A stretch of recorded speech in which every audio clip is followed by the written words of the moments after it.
you want to understand leftism in the modern age, and by extension our culture, you need to first understand what I call the victim hierarchy.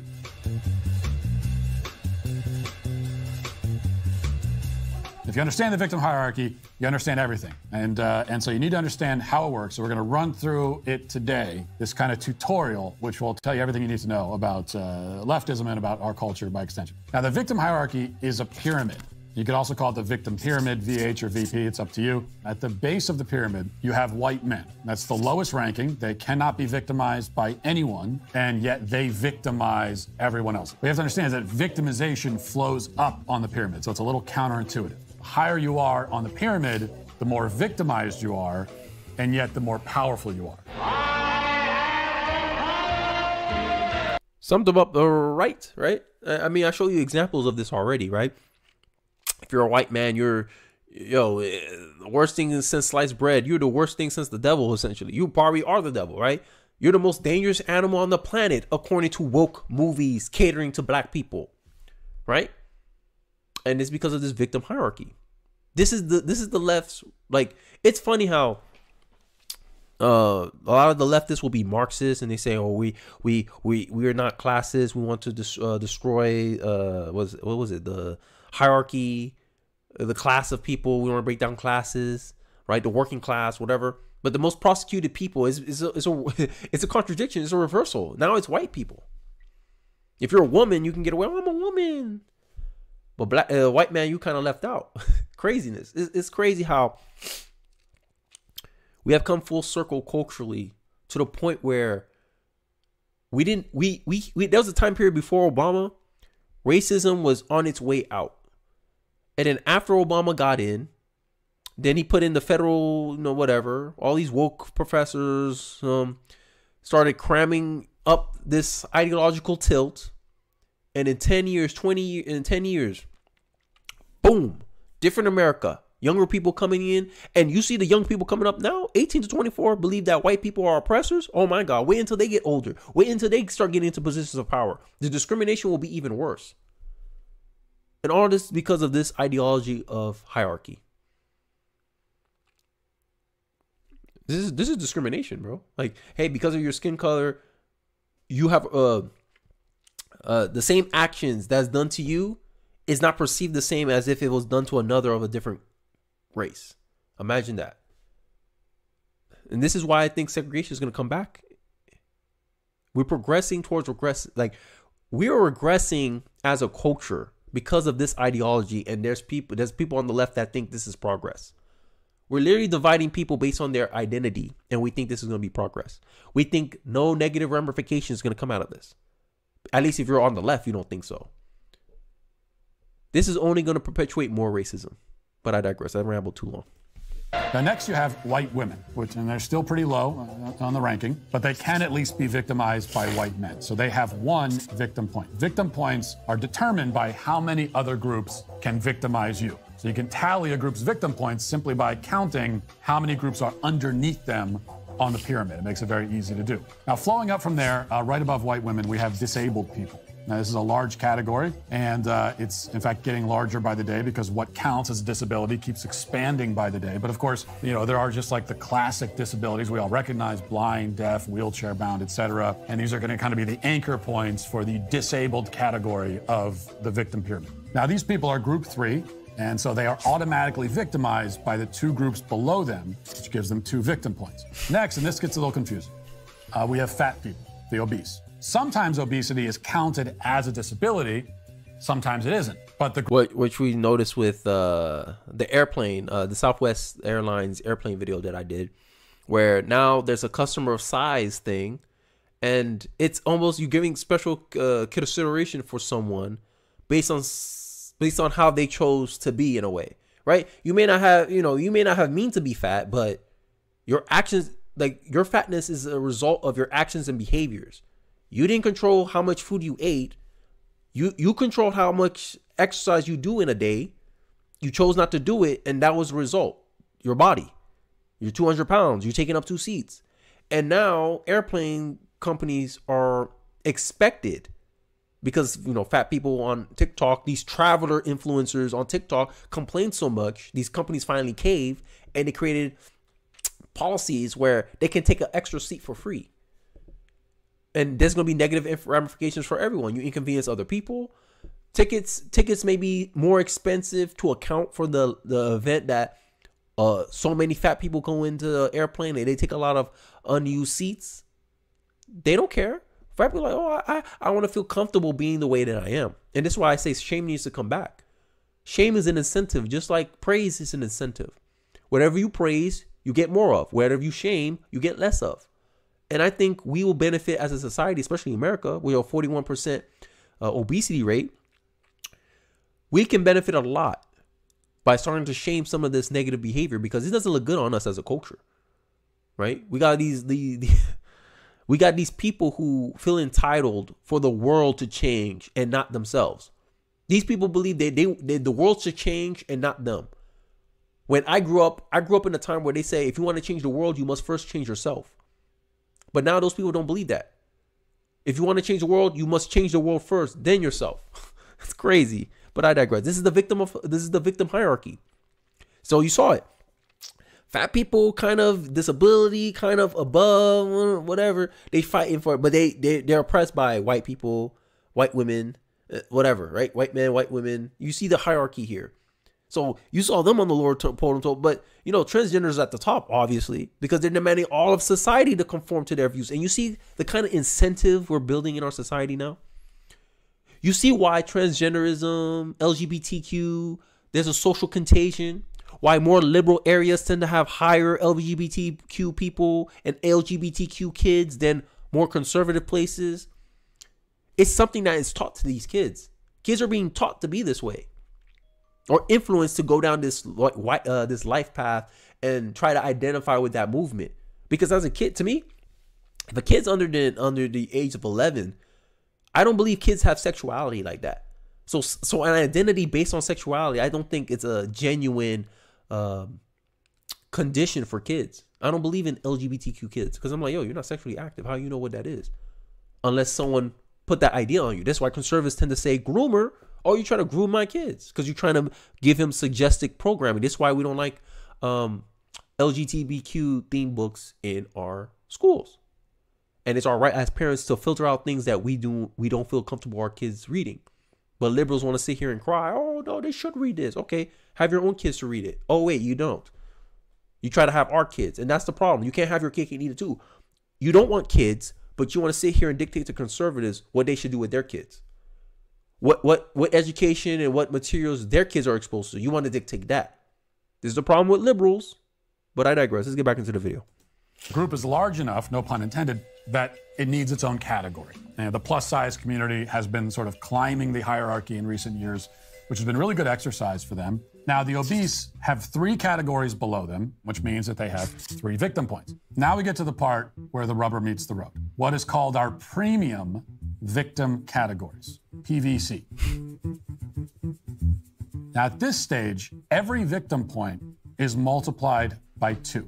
There is a ×2 bonus for getting to this point on the victim pyramid. I'll show you how it works. The first group in the premium category are black men. Now, for the purpose of this demonstration, in order to keep things as simple as possible, black will include all racial minorities. Of course, in reality, there's a separate victim ranking of racial minorities that tends to change rapidly over time as different groups vie for greater victim status. For right now, we're all going to include them as under the black category, or we could just say people of color. Now, black men, therefore, have 4 victim points times the premium victim bonus, which makes 8 points. What's next? Obviously, next would be black women, who are victimized by black men, fat people, disabled people, white women, and white men. Those are... Yo, the math is mathing, bro. The math is mathing, bro. It makes perfect sense, bro. Like, this is a game of hierarchy. This is a game of status, right? Before, in society, in a meritocratic society, we used to reward people who is the most competent, the most proficient, the most skilled, the most talented. Now in our culture, now in our society, we praise people to be who is the biggest victim. Oh, you're a black man. Oh, you this. Oh, look at me. I experienced racism my whole life. I faced sexism my whole life. I don't make the same money as men. It's not because I work less hours, I take more vacation time than men, and I tend to not negotiate my salary less often than men. No, that's not the reason for pay disparities. It's because of sexism. That's the game that society rewards today. And you see it. This is why I say victimhood is a social contagion in our society. Everyone's trying to find their lane in this hierarchy. Illustrated by Matt. Eloquently illustrated by Matt. Let's continue with the video. All of the victimization flows up through those groups, and black women are getting all of that. And this gives them a gross of 5 victim points, but a net of 10 when you add the premium victim bonus. Gays, lesbians, and other non-hetero sexual orientations fall just above black women. They are victimized by an impressive tally of 6 other groups. Ooh. And then our premium victim bonus kicks in. And what do you get? You get 12 victim points. And that is where the LGB land on the pyramid. But of course, I have not mentioned the T. Oh, hey girl, get over here. Let's talk some shit. That's because the T sits at the top, the very top of the pyramid. Nobody can out-victim the T. The victims who are the victims of all other victims, they stand at the pinnacle of the victim hierarchy, which means... And this is why they get all society to kind of conform to their language. This is why they compete in women's sports. Why now the new woman is a man. Why a guy called, he used to be named Bruce Jenner, he could come in his first year of being a woman and he wins Woman of the Year. It's crazy. People who've been women their whole lives, this dude in 1 year, he beat all of them. It's crazy. It's crazy, right? But this is what we're rewarding in our society, right? There's a famous saying, show me the incentives and I'll show you the outcome. So now Matt is going to get into the multiplier point where he starts talking about how this stuff multiplies, as in, you know, if you're a gay, obese, black woman, the level of math that Matt do here is, I find it very comical. Shout out Donald Martin. Appreciate you showing up and chatting in the comment section. Let's get back into the video. That they are the most victimized, which means that they have the most victim points and therefore the most power. And here we introduce what is called the Apex Victim Multiplier, AVM. Whatever group sits at the top, the apex victim, earns their 7 victim points, but then they also earn a multiple of 10, which means that trans people have not 7 or even 14 victim points, but they have 70. Well, no one's gonna top that. Here's where things get tricky. What about the crossover in groups? A fat woman is below a black woman on the hierarchy, but what about a fat black woman? Where does she rank? How do we make sense of a gay, black, fat, deaf man in a wheelchair? Is he above black women on the pyramid, or is he still below? Can a white woman leapfrog over black men and black women if she's also a member of some of these other categories? Goddamn. Is there anything that a white man like myself can do to get out from the bottom of this whole heap? Like he's articulating with math. You know, math is so logical, it's so linear. Math is fantastic. There's a reason why they say people who are good at math tend to be good at critical thinking. This man, this is a perfect video to illustrate what the hell is going on in our society. This is the game that people are playing, bro. This is why Dylan Mulvaney is famous as he is, because he's stacking up all these, oh, I'm a transgender man, all this. I'm famous. And what the algorithm rewards him with views, money. A company paid him, I think, 6 figures to destroy their company, Bud Light. He got paid, I don't know what, $40,000 to speak to an empty auditorium at a college campus. All because of what? He's a transgender woman. This is the game now. This has now been glorified by our society as being the marker of valor, virtue, and success in our society. And if we don't challenge this, it's going to get out of control. We're rewarding people who live in fantasies instead of living in reality. Crazy world we live in. Crazy world we live in. How do we sort through this? It seems sort of overwhelming. Well, don't worry, it's not as difficult as it seems at first. Following the intersectional victim calculus, IVC, all you have to do is add the total points of every group a person belongs to. So let's do the math. Let's say that a white woman, very low-ranking member of the victim hierarchy, is also disabled and fat and bisexual. Well, now she has her 1 victim point plus 2 for disabled, 3 for fat, and 12 for bisexual. Now she has 18 total victim points, which puts her comfortably above a normal non-gay, non-fat, non-disabled black man or woman. Now, there's one important note here. You cannot cash in multiple times in the disabled category. What? So if you are blind and also in a wheelchair, that's only 2 victim points. Those are the rules. I'm not saying I agree with them. It's just how it goes. Forgive me, Master.